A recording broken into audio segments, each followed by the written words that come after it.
Good day, I am Beatrice Padilla. Together with my groupmates, will report gin as alcoholic drink.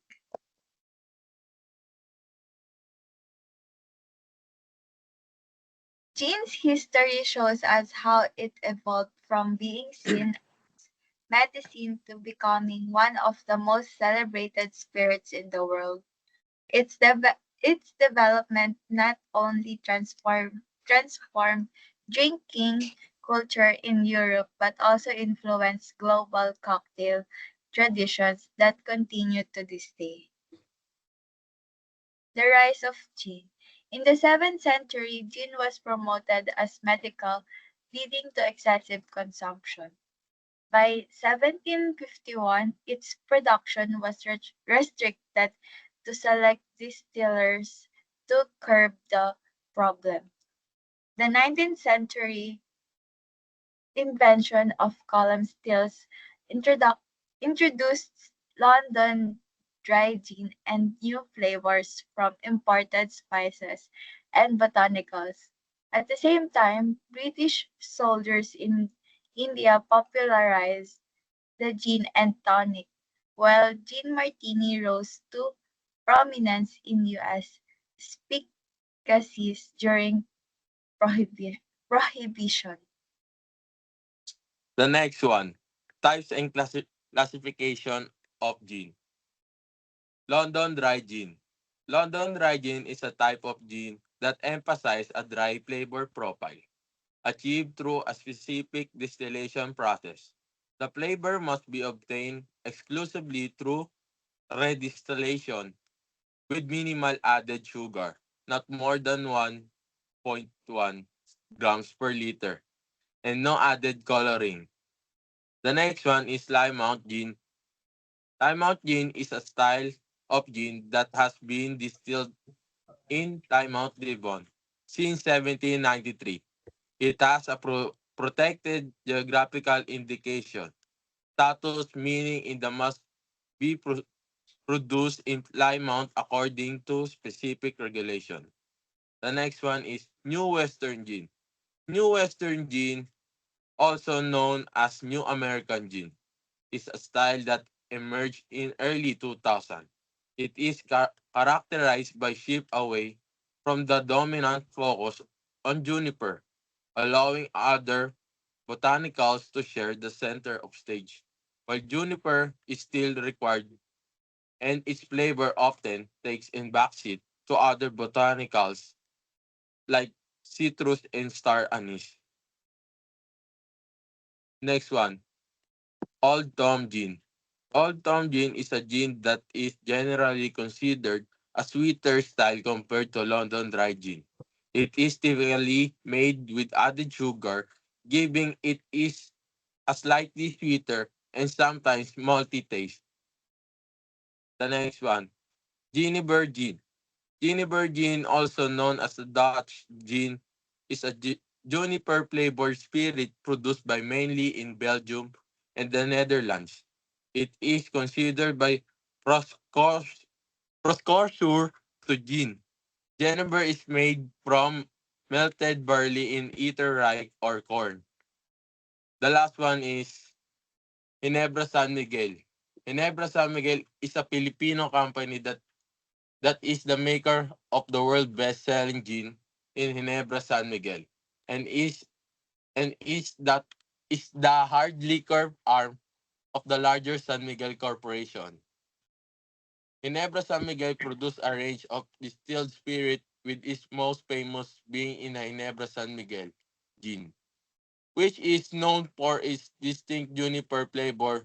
Other popular brands include GSM Blue, Antonov Vodka, and Vino Colapo. That's all.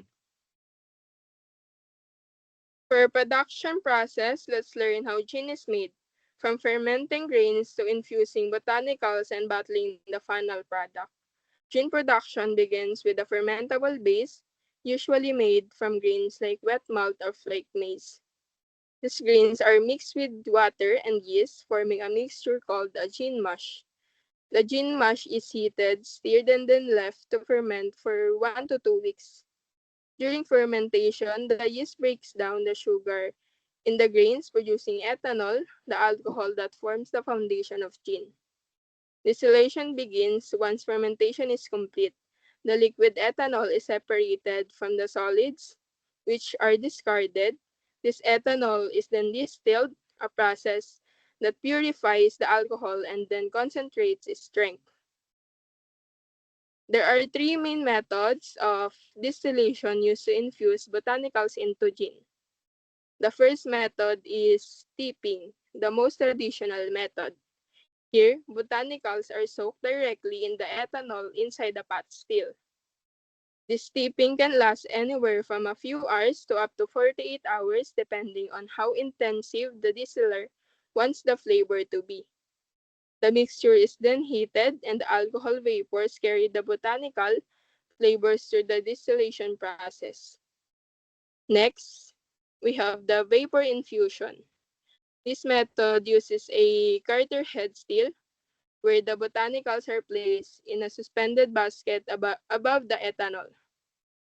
As the ethanol heats up and turns into vapor, it rises through the basket, absorbing the essential oils and flavor from the botanical before condensing back into liquid.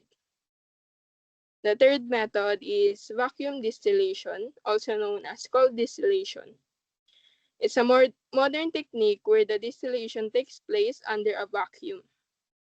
This reduces the boiling point of ethanol to around 40 Celsius or 104 Fahrenheit, which is much lower than normal. Lower temperature mean the delicate botanical flavors are preserved, resulting in a fresher, more vibrant gin. After distillation, the resulting liquid is divided into three parts. The heads, which is the first portion, which contain harmful compounds like methanol, and is discarded. The hearts, this is the high quality portion, rich in flavor and alcohol. The tails, the last portion contains heavier compounds, but it can be redistilled to extract more usable alcohol. Once the usable hearts are collected, the gin is diluted with water to reach the desired alcohol by volume, typically around 40% ABV. At this stage, additional flavorings or sugars might be added, especially for flavored gins like pink gin or sloe gin. Finally, the gin is bottled, labeled, and made ready for sale and enjoyment. That's all. Thank you. The origin of gin can be traced back to the Netherlands in the 7th century, where a flavored spirit called Genever was first created for medicine purposes. It later spread to England, becoming popular during the late 16th and leading to the famous gin craze of the 18th century. Over time, gin evolved into the modern style we know today, such as London Dry Gin. This is top 10 gin brand and origin. Henrik's, Scotland. The Botanist, Scotland, Stay. Monkey 47, Germany, Black Forest. Bombay Sapphire, England. Tanqueray, number 10, England. Next.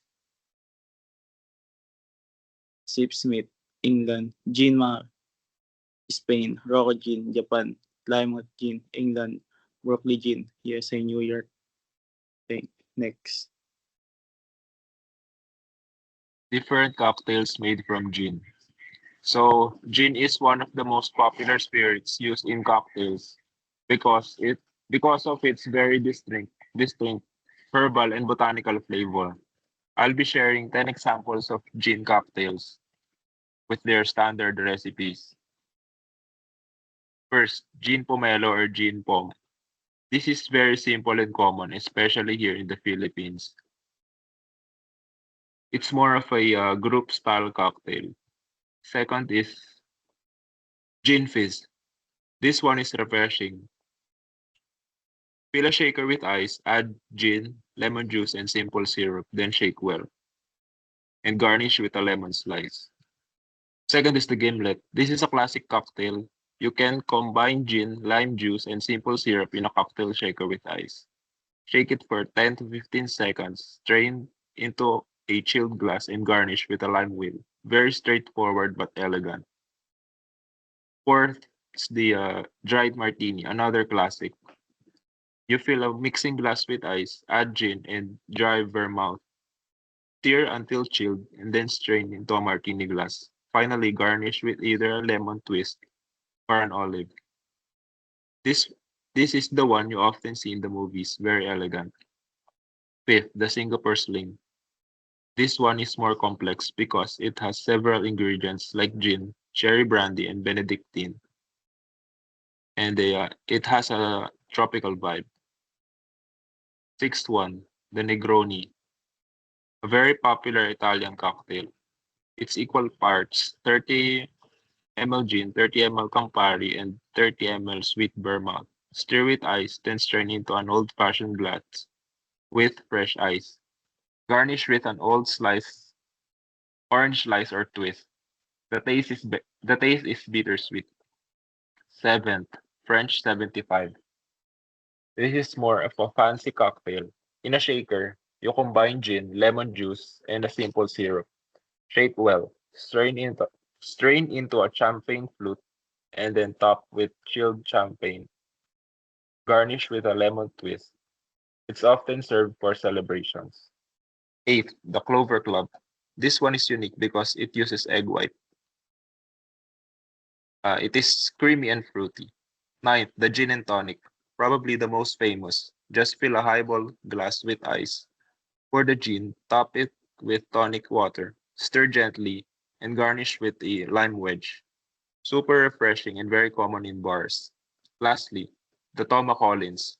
This is a variation of the Tom Collins with a local twist. You mix gin infused with cucumber, calamansi juice, honey syrup, and ice in a shaker.